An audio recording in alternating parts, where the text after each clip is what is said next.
keep everything. I'm sure you do, but I keep everything because sometimes you'll take pieces of a post or a chapter or something that had a good idea, but it wasn't working. I don't know if you know Jennifer Nielsen, New York Times bestselling author, right? She's amazing. Well, I remember your podcast with her. Yeah, she talks about when she first wrote her first book that she was just the Wizard's Apprentice or something like that. Anyway, but she was just so sure this was going to be a surefire thing, and then it was rejected by a bazillion different rejections, right? And that's where she did her birthday cake on her birthday of "You Suck." It was just so funny. That's so her. But she said that she took pieces of that story, and that's what created her best-selling one. Was she took the pieces of it and had to say goodbye to that. So I love that you're just get it out. Even if you look at it, you go, that's probably not the one. Just keep everything. And then you can go back and piece bits and pieces and copy and paste, and you can still make lots of fun stuff from it. So for this coming week, right now, is there anything that's top of mind? I have a couple of suggestions that I'd love to share, and then I'd love to see where you're at on your checklist, Jerusha, and where you are. And Michelle, share with you really quickly I didn't want to be overwhelming. I just did for a month, just the ideas of what would be helpful for you to focus on. Let me just get the calendar that I have way too many tabs open. So sorry. That's how I do it too. Top of mind for me is I have to get that posting calendar done, because I think that there was a little bit of avoidance going on that, but I did purge out a whole bunch of emails. So that gave me some mental space. Clarity. But it intimidates me, and I just need to get that posting calendar done. So initially my posting calendar thought was, since I've got so many subjects, each chapter in my book is a subject, I thought, well, I've got 18 subjects right here.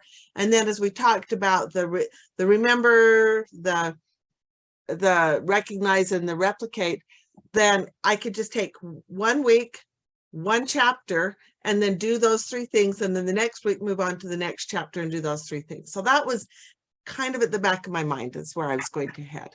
Love it. And one of the thoughts that I had when you were talking about, because it is intimidating to do social media, a couple of thoughts.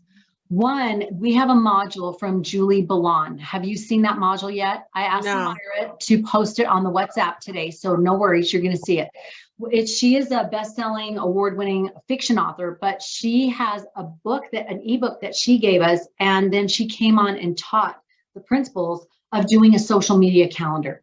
Gives you great tips on how you do categories, how you can make it simple and make it so it's meaningful and it's not overwhelming. So I encourage you to watch that module. And then as far as for yours, I do encourage you, I know we kind of talked about this before, but I do encourage you to keep it simple. Just say 3 posts a week. Make sure you have an excerpt from your book somewhere, have a review on one of your posts, and then have a thought-provoking question. That would be the easiest posting you'd ever do in your life. Okay. And then if you just keep it simple that way, then you can add in more if you want, or do a story, an IG story one day and say, you know what, I was thinking about this chapter in my book, or I was talking to this lady and I ended up sharing this whole thing about this piece in my book, blah, blah, blah. Again, not being book ad nauseum, giving them value add, but being able to share something that story driven. So in those 3 posts, if you can have a picture of just for an example, have a picture of maybe you met a woman at Costco and you're smiling together. You said, oh, I met this lady on aisle 5 and we were talking about how her health is blah, blah, blah, blah, blah. And then share the little story below. And then you could share, hey, if you want more ways to apply Savior's teaching in your life, you can check out my book, blah, blah, blah. I would offer your book to buy it maybe once or twice during the week, not more than that. Once that you would offer and say, hey, it's purchased. Another one that you can say, hey, check out the review on my book, which is a soft implication of you want to go buy my book, right? And then you can say, P.S., you can get it here at Amazon, but that's not the driver of the post. You could probably do 1 post a week that is maybe a driver for buying your book.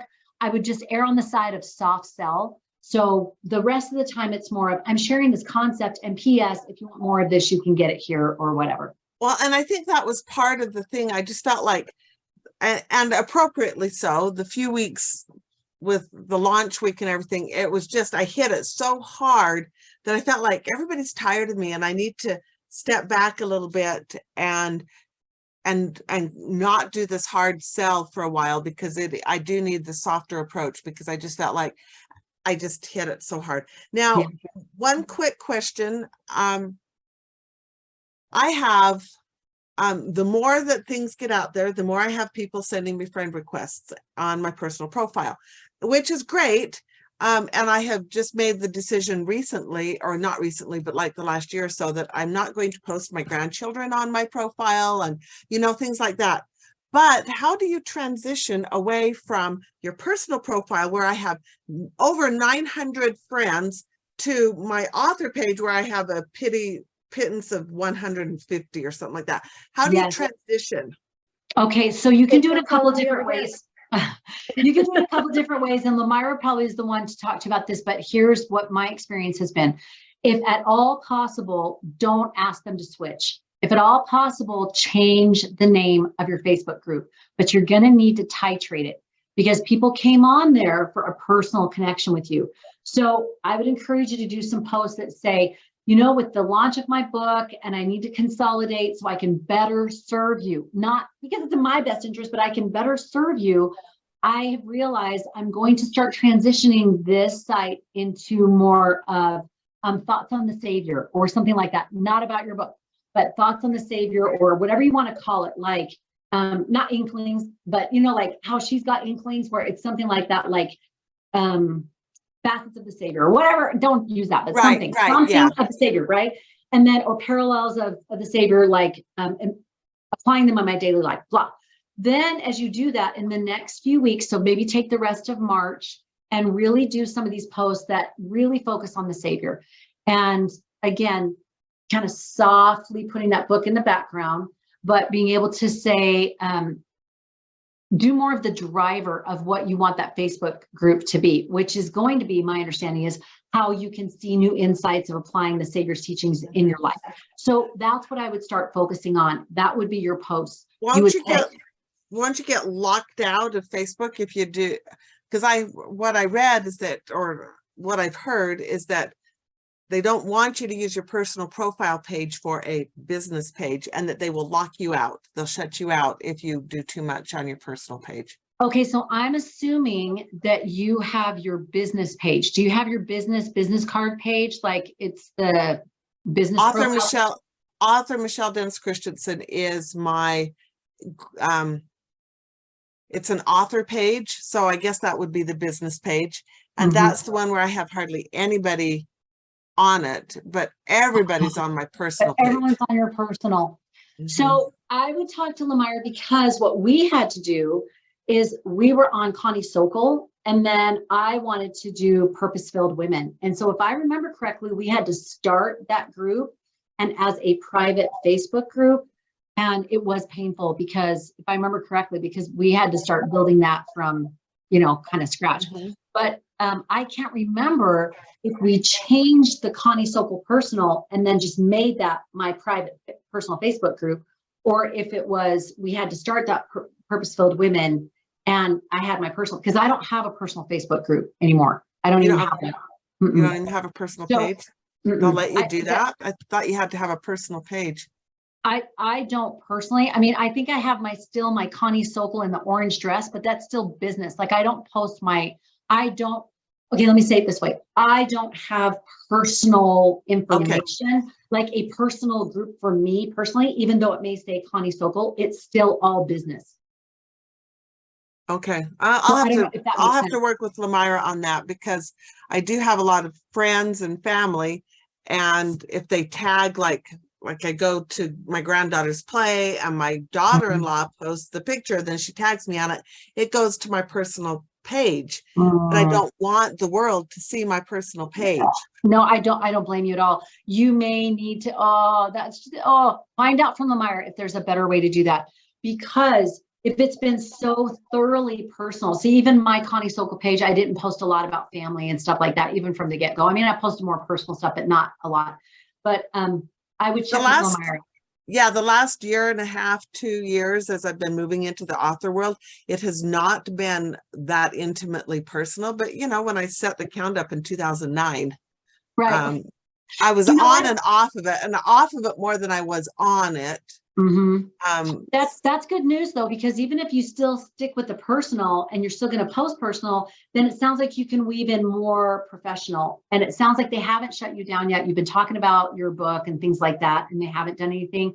So I would guess no, but I would, as far as titrating, if you can keep that same one, I would, and then I would just change the name, and then I would, regardless if you can change the name or not, I would start titrating it and getting it so that you're transitioning into this is more of my professional, oh, and not even professional, but I mean more of a, you're teaching about this savior, and that's what this is for. that'll be really easy because that's what I've been doing the last, and anybody who knows me from the past knows that that's what I do anyway. So that part is That not should be easy. hard.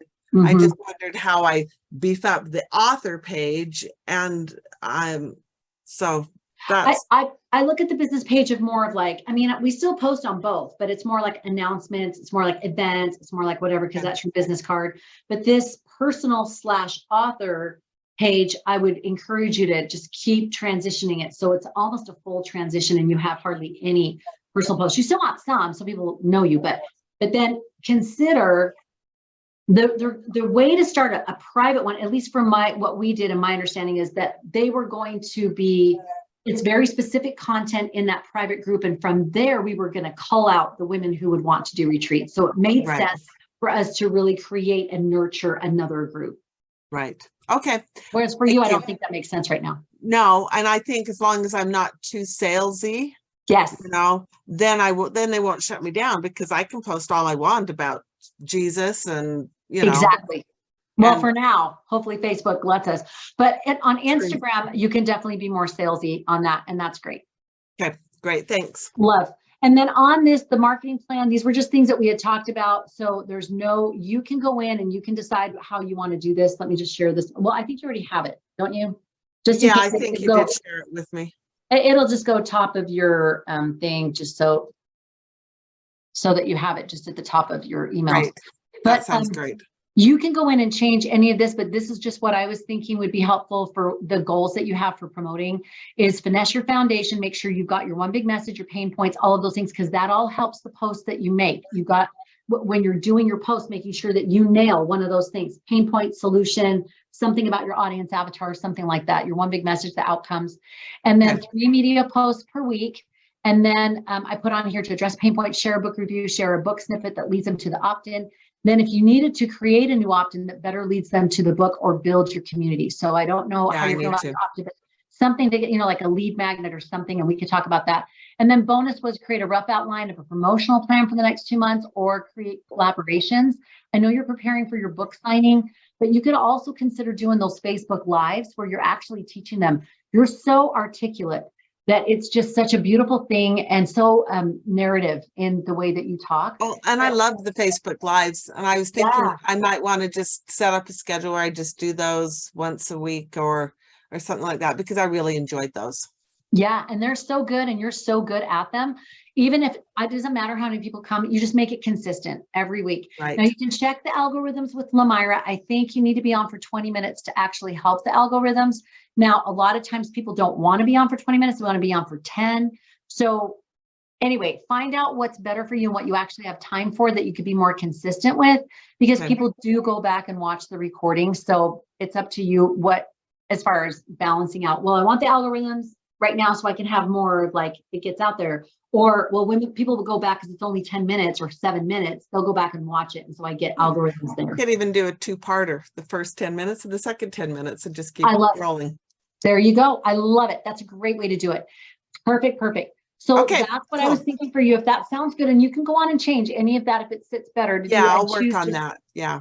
One goal this week would be to finalize that plan and then take your next step. If it's finessing your Foundation 5 or doing that calendar or listening, I'm going to watch that module on doing my social calendar, whatever that looks like. You can decide. Yeah, okay. That'll be my goal. Okay. Thank you. Awesome. And Jerusha, tell me where you're at on here with your writing plan. You're writing because you're doing your blog posts, and then keep writing peer reviews, keep writing and complete the first draft of your book.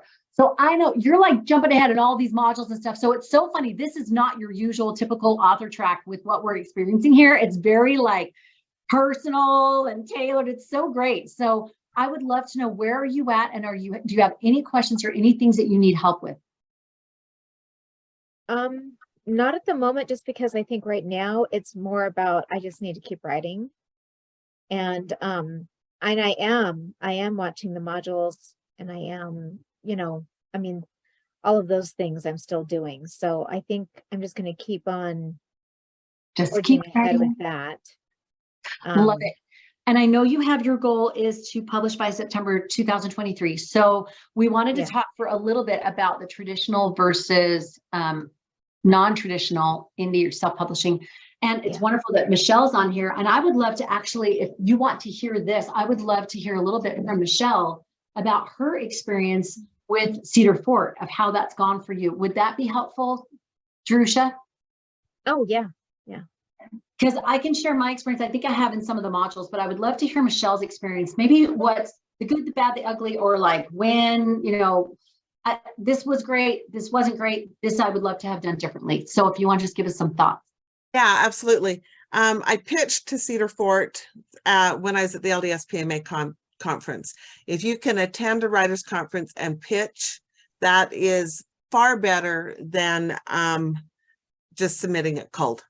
And so by the time I was in the process of pitching to Deseret Book and Covenant and Cedar Fort, and I just, because they're all so intertwined, I waited until I heard back from each before I submitted to the next. And Cedar Fort was third on my wish list, because I wanted to, because of all the reasons that I'm a little frustrated, but not totally frustrated with them.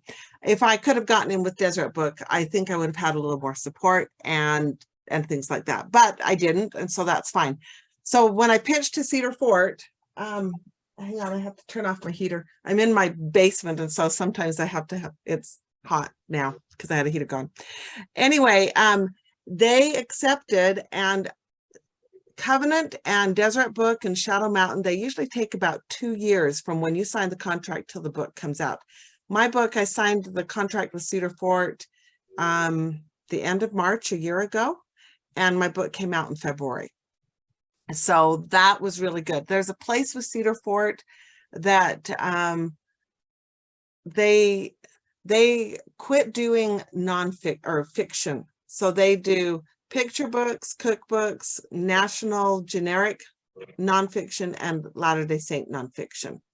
So your audience, depending on who that is, there are a lot of people now. Deseret Book is so hard to get into, and Covenant, with nonfiction, you've got to be like Rena Aburto to get your book published, or very well known. Even Al Caraway is published through Cedar Fort, because Deseret Book and Covenant didn't want her. They didn't want David Ridges, and they didn't want a lot of people in Cedar Fort. They see a market where they can get people. So that was great. There's I've loved working with Cedar Fort. They did a few things for me that I never could have done on my own, and that I would have had to hire out, and they just covered it. And that was the cover design and the editing, the typesetting. They didn't really change anything that I had written. I had worked it so much that all we mostly did was proofreading. There wasn't any editorial changes. They said, well, we don't like this, can you change this chapter? They didn't have any of that for me. And I know I've got a lot of author friends who do get editorial changes back. So, but for me, it worked with this book, and I don't know that it always will. But so they had they did the typesetting, they did the editing, they did the everything to upload it to Amazon. They were able to place it at Deseret, or not at Deseret Book. They were able to place it at Barnes and Noble, at Walmart, at Kmart, or at Target, on Amazon, and on their website. And I've actually also seen it on Thrift Books. You can buy it from them. So they did all of that online placement, and that's really rough to do on your own. I don't know much about that, but I have a lot of author friends who do indie publish. And so, I could get expertise from them if you're ever interested. The thing that I've been a little frustrated about with Cedar Fort is I have had absolutely zero help in marketing. They have not done, I don't have a publicist that I'm working with. So anything that I have wanted to do, I've had to do on my own. So grateful for Connie because she's helped me with some ideas of things to do, but I didn't know they had a seminar once a year called Books Don't Sell Themselves. And I attended that in September, came away totally, completely overwhelmed, feeling like I should have started a million months earlier and that I needed to be this YouTube star in order to market my book. And so it was really, I came away really overwhelmed with that. And I think that was the beginning of my spiral down that was rough through November and December and January, because I just felt like I had so much to be doing, but I didn't know what to do and I didn't have any support. So I had no idea how to market this book. And I reached out once to them and I said, okay, I'd like to give an opt-in of a chapter. How can I get this chapter?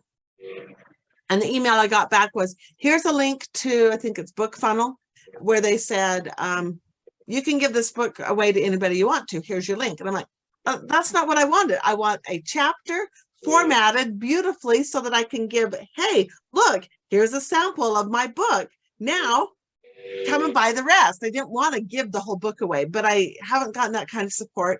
People have asked me, where is your book? And the only places I can find it is online. I don't think Seagull has picked it up, and I don't think Deseret Book has picked it up because there was, well, first off, I'm a first-time author, so they're not going to necessarily want to pick me up. But I haven't heard anything like that. So part of it is on me. I need to communicate with them and say, okay, you guys tell me what I don't know. But part of it is just the fact that they don't do, they're a very, very small company.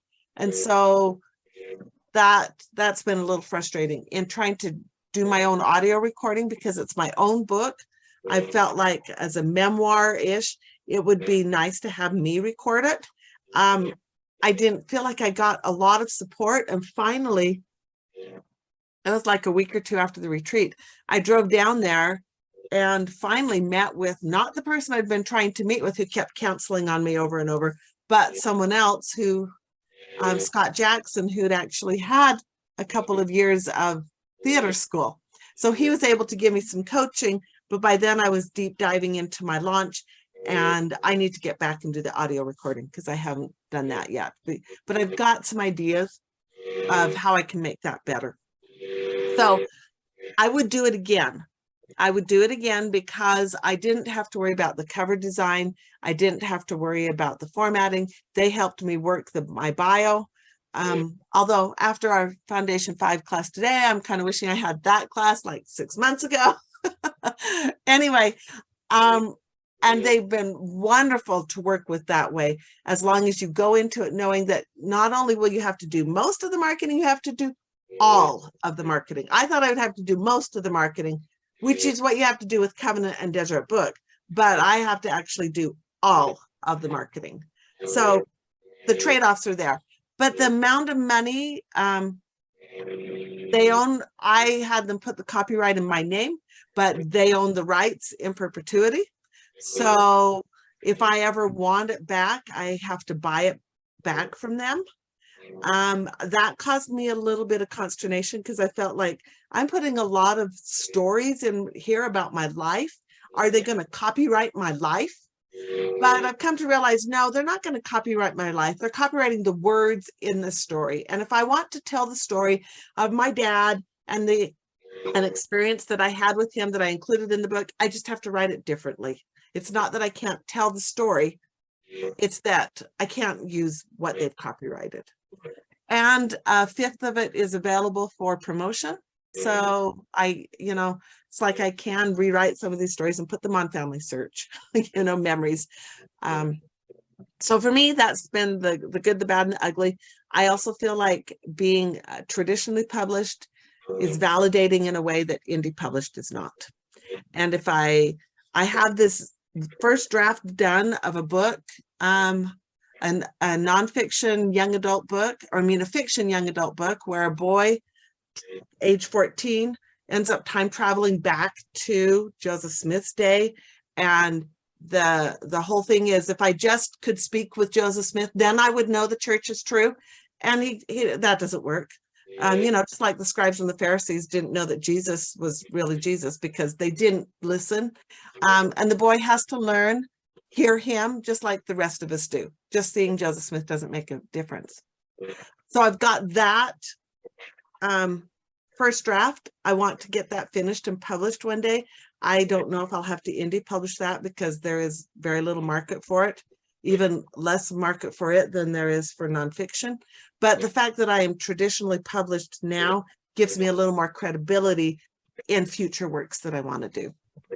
So but I do know a lot of people who are indie published, and a lot of my friends who have been published with like Shadow Mountain are taking back their copyrights so that they could indie publish them, and they make a lot more money indie publishing than you do. You don't traditionally publish to get rich. Unless you're J.K. Rowling, it just doesn't happen. So, and even for J.K., I mean, even when who wrote, I haven't read it, Twilight, what's her name? Stephanie Myers. There you go.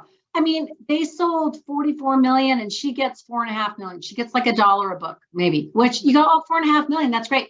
Not when you're thinking 44 million. Yeah, they make bank. But I love, that was just a great, concise sort of journey through how you did the book. And for me, I feel like it really comes down to what is it you need the book to do? If you need to make money from the book or like want to make money, and there's nothing wrong with that because you've spent a lot of time and energy on this book, it's wise to be compensated for that. Then I would say indie publishing is so much better and you can control the pricing. So if you upload it on Amazon, in Kindle, you can do like 5 days, you can graduate the price, you can do sales anytime, you don't have to ask any permission. People will say no if you want to put it on promotions. You really have a lot of control and you can have more of that financial reward and that artistic control over what you're doing. Oh, yeah. And the good news is there's a lot of people who do book covers and editing and formatting, and I've had a guy who did my covers $100 a cover and they look sharp, super professional and sharp. So you could do all of that for $500 or $1,000 when you think if you're going to sell a bunch of books and then Cedar Fort keeps all of that and you get, a really small amount. But the validation and the credibility from traditional publishing, you're right. It depends on what you want to do. So some people don't care if you just say, and she's published the book, blah, blah, blah, blah, blah in your bio. People just assume that you're traditionally published. You don't have to say I'm self-published. You just say, and she published her book, blah, blah, blah. So the credibility comes into play of how you're going to need that credibility. If you're going to write more books, so you want to be more credible, or you want speaking gigs, so you feel like that credibility would actually, kind of put you over the top or separate you out from everybody else. I liked having the credibility and that professionalism of, I traditionally published, but I also did buy my rights back, and it was expensive. And I was lucky to do it because after that, they changed the contract. So they made it even harder for people to buy their rights back. So it is something to consider. On my books, though, like my Motherhood Matters, there's no way I could have done the nicest cover that they did. They did, it's white and it's hardback, it's a hardcover. And then they had foil. So Motherhood Matters was in this purple lavender foil.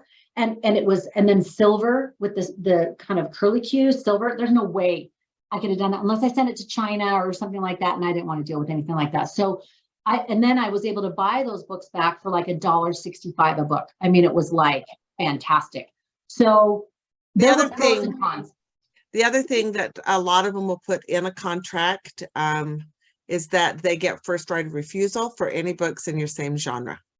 So, and that's something to really pray about because that they own you. If you are going to write any more memoirs or anything like that, and they know if you try to write something, I didn't do this, but I know an author friend, she just wrote it really crummy so that they wouldn't want it, but that did not work. You're not done.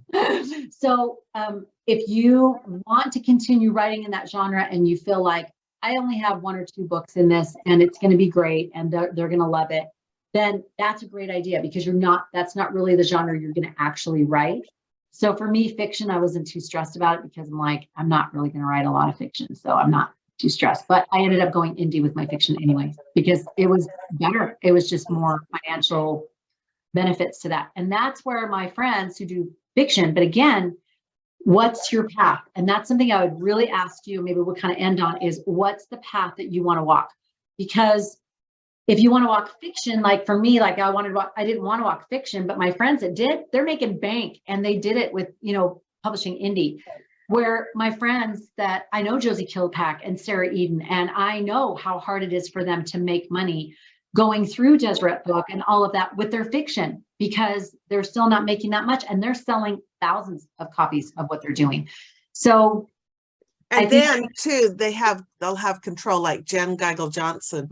She's published through Covenant, and she's done both. She does that and then indie, and she can't even have the name of a character crossover. So there's a lot of control that you give away when you traditionally publish. It's true. So I know this probably doesn't say hard and fast. Yes, it would be good to do X or Y, but I think it's more of you being able to think through it and be able to feel really good about it, because I will say there were doors that opened to me because I was traditionally published. There just were. And it elevated me into an automatic genre with people and contacts and connections, speaking at Storymakers, hanging out with Josie and Sarah and all of those people, and not being like name dropping, but I'm saying those connections and networking those. But again, my path was I'm teaching women to speak in media and writing. So that made sense for me to cultivate those things. So anyway, and that's what I'm hoping, that I'll end up in speaking and, at women's conferences and different things. And so I felt like traditionally published is more credible for that path that I want to go down. Yeah. So we'll keep you in our prayers, but that's something that I would encourage you to kind of figure out as soon as you can, because that really does make a difference, the direction you're going to go and the timeline that you're going to follow. And like if you want to do a workbook, and because we were talking last time, if you want to do a workbook and a book, or make it a workbook type thing, there's the market for that may be different traditionally than it is for indie. So that's something else to consider as well. And I wanted to show this, I've got to go pick up my little guy, but I wanted to show this to you too, because this was interesting. Hillary Weeks, she's kind of, ever since she left Deseret Book, there's been, in my understanding, that she took really a big hit in doing that. And so it was a very conscious choice, because everything they own, everything is my understanding. So she's tried some different things. She tried some events. She's tried a variety of different things. And I'm podcast interviewing her for LDS PMA, but she just sent me this Discovering Purpose. And it's this workbook like this, but it has this kind of a thicker cover to it. So it's like a combo. And she sent that in the back. And I think this is indie published. This is $40. And then she sent this thing, and you open it up and she has a little video. Hey, so she put that in there so that was a personal invitation. And then it came in just a regular brown corrugated box, but with a little, stuff, whatever. So that's something to consider too, because no way, if she's going to do something for $40 like that, there is no way traditionally published, she's not going to make anything from that on her own, really. So it makes sense for her to do that indie and then follow it up. So it looks like that's what she's done. I could be wrong, but that's what it looks like she's done. So another idea of doing it as a workbook style, but making it a little more like pizzazzy and Shazammy or whatever. So lots of ideas today. Poor Tarush is probably fire hosed. So next time we will hear any thoughts. We'll hear any thoughts that you have about it. But I really love what you shared, Michelle. That was so spot on. It was very similar to my experience, and really good experiences both ways. Really good experience, but although there were some difficult experiences with the traditional publish, and just be aware that that's how it's going to be, that it's not just you, it's the whole process. And that's why the publishing world struggles. All right, my sweeties, please on the WhatsApp, go ahead and post your goal, and Lamira will post that, Julie Balan, and that would be also good for you to see your social media calendar if you haven't watched that yet. Terusha, that's really a good one, so you can make your own schedule. It's really helpful. I love your information. And if you have any questions, as always, let me know or Marco me, okay? Or you can do it right there in the WhatsApp. All right. Great. Okay. Bye. All right. Love you, ladies. See ya. Bye-bye. Bye.